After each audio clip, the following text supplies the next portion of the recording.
Alright, I'm experimenting with filming here. This is a 1971 Ford LTD Brougham. It's a four-door hardtop sedan. Originally had vinyl top, but yeah, it's been scraped off by some previous owners, and as you can see, they've got lowrider wheels on it. It doesn't have hydraulics or anything of the sort. Needs a bit of work. These are not the original seats. These are later model Lincoln seats, I believe. Not original steering wheel. The wiring's been messed with quite a bit. And a couple of clowns have been through this car.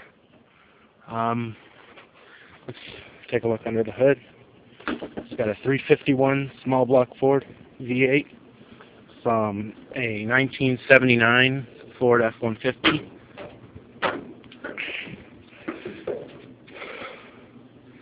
Now, originally, I do believe this was a small block car, but not specifically this 351.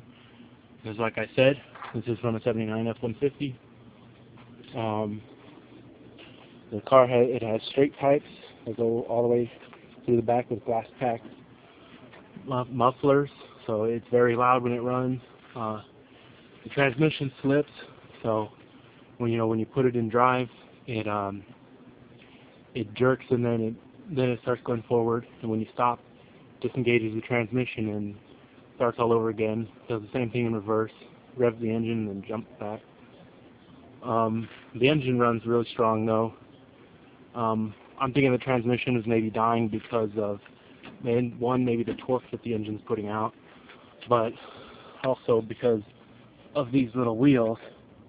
These are what, I think 13 by 7s, and the engine just had to was revving really high to make speed with these little wheels, and I think all that revving from the engine just must have killed the transmission, and it also hit a couple of bumps and maybe pulled it back out of the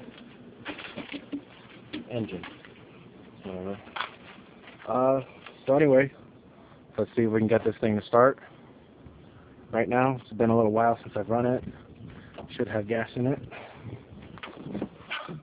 Might take some tries.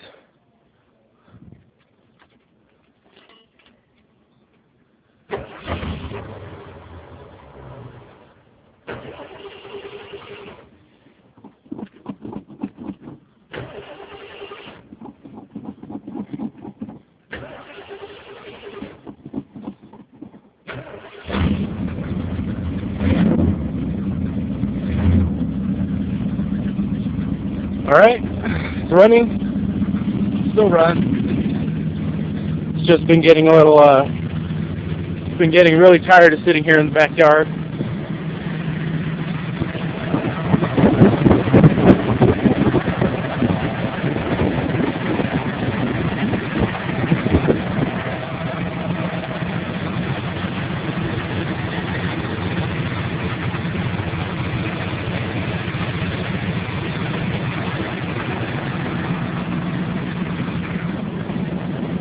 I mean, since we got it back in December, it's had the oil change, the oil filter. We had this power steering line. It's custom fabricated. Cost about $60 to have that made, because the steering box and the reservoir on this truck engine, you can't just put one from a parts store on there, either for the car or the truck originally. So we had that custom made at Hose Power in Tucson, Arizona here. Let's see if we can get some good sound on this exhaust here.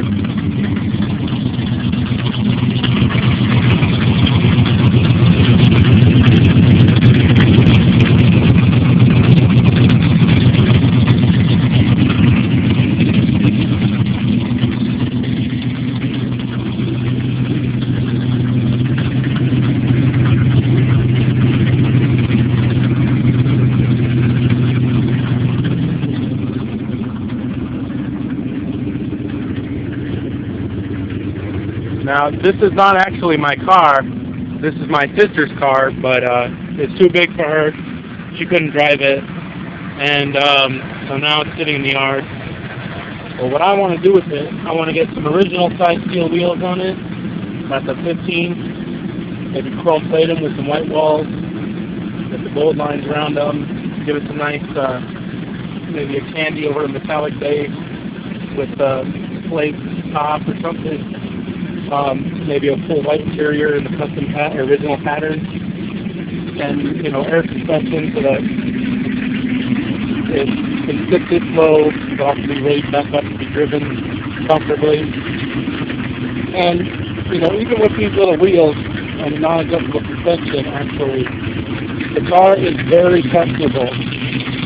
Driving over, probably definitely help me. Driving over bumps, you have to go extremely slow. It's kind of like you're roving the moon.